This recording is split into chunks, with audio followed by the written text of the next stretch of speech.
Sometimes I talk about courage.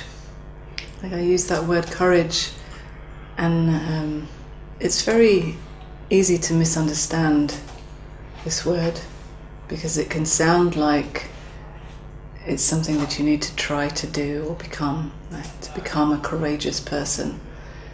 But actually the way I use that word courage is really to point to an aspect of your nature that is already courageous.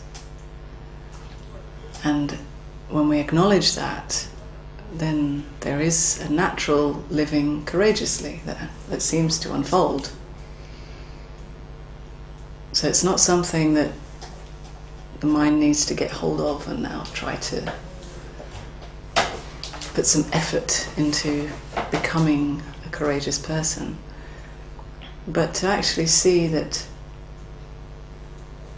in a way underneath all our beliefs about ourselves, our ideas and our concepts about how we should live, who we are, all our fears and our dreams about this life, there is a natural courage underneath it all.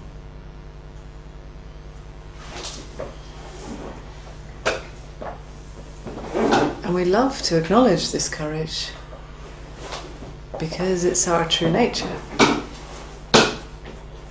It's like finally we can acknowledge what feels so right.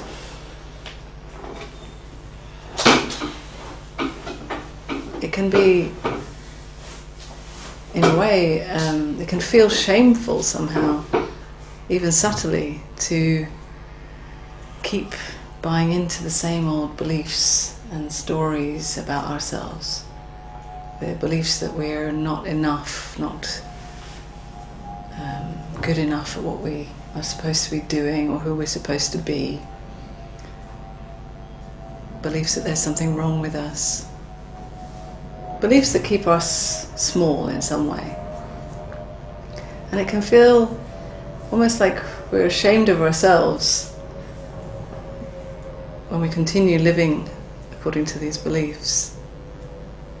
Especially when we have this real sense of longing, longing to live the freedom that we already know that we are.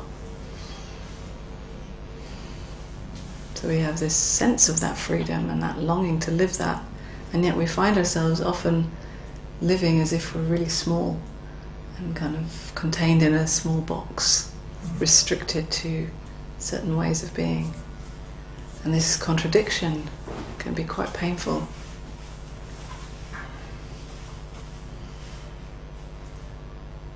Not knowing how to survive in the world without buying into our ideas. Not knowing how to function in kind of normal situations with normal people without these beliefs about how we should be or how we should fit in, how we should be socially accepted. And it can seem frightening to risk stepping out from those ideas. But courage isn't about not feeling fear. Actually, it includes fear, or whatever is here, whatever discomfort might be here. It is about feeling that and risking anyway, taking that step out of what you believe to be safe, or what you have believed to be safe and to be familiar and known, and to take the step into the unknown.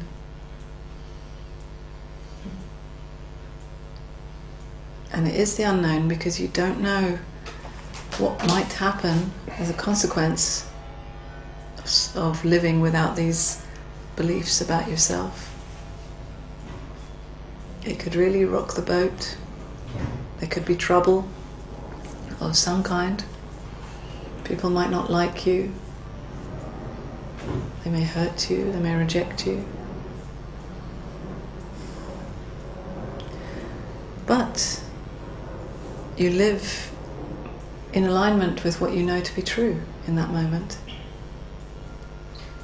And that is the greatest reward, in a way, the greatest gift.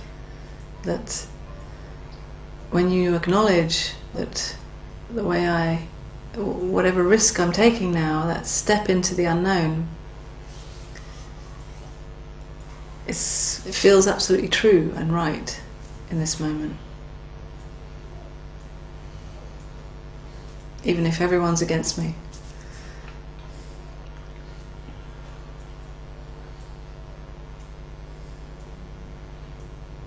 And once you see yourself taking one step like that, you know it's possible.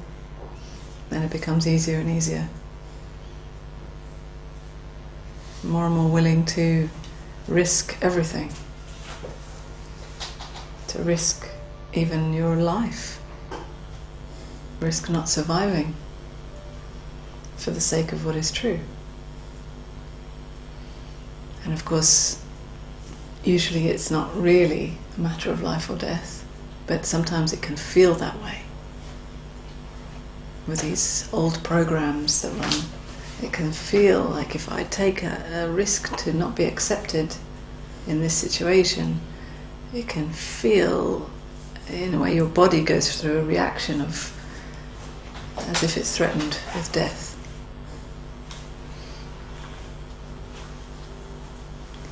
So that's why I say even a willingness to risk death for the sake of what is true. A willingness to risk feeling whatever is here. That's the main thing. Without knowing what consequences might be. Endlessly stepping into the unknown.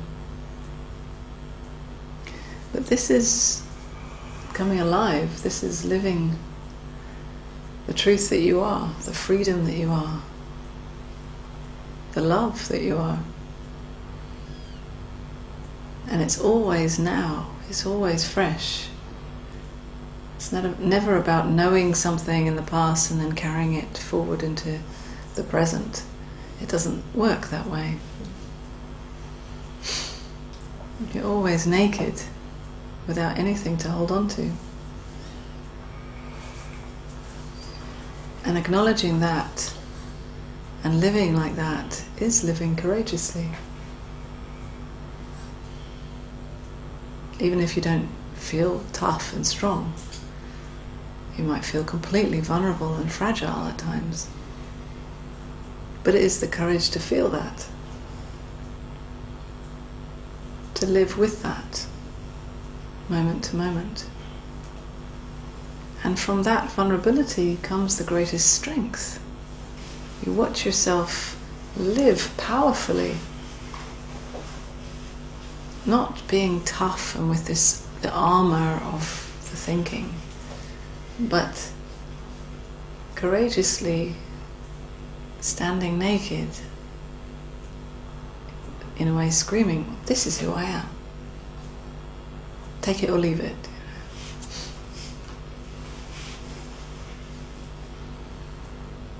And we long to do that. We long to live like that. Because it's so exhausting to try to be someone, to try to fit in with everybody else, to work so hard to second guess what other people might think about you. So much effort. And of course you'll fail.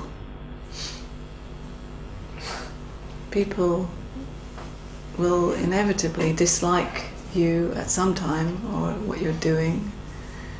People will think that you've got it wrong at some point. You can't avoid being criticized or judged. It's just the nature of humanity, of this thinking program.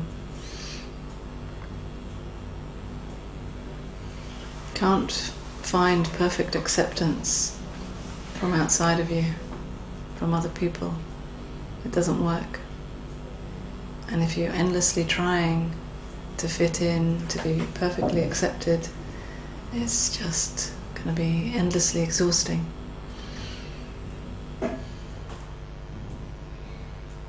So to take the risk to not be accepted, even for the sake of what feels right and true, actually isn't really a risk, because you'll fail anyway to be accepted. So in a sense, you may as well take a risk. In the end, it's not really a choice,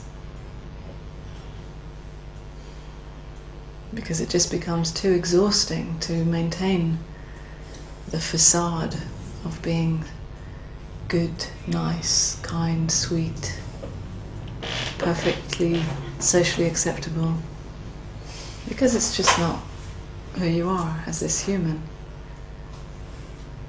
You might often feel annoyed or irritated or sad or just want to be alone or in pain or frightened or whatever human stuff, right? You might want to laugh hysterically when it's not socially appropriate. You won't fit in. You might want to do something crazy. You might just want to play like a child. And all these serious adults around you will say, no, this is not acceptable. You might want to really put your foot down and say, no, I don't agree with this, whatever this is, when everyone else is going along with it.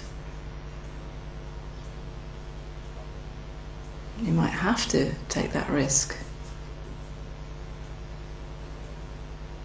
because if you don't, it's too unbearable to live like this. To live in a tiny little box of what you think. You don't fit, actually. You don't fit in a tiny little box. You're much too unlimited. You're much too free.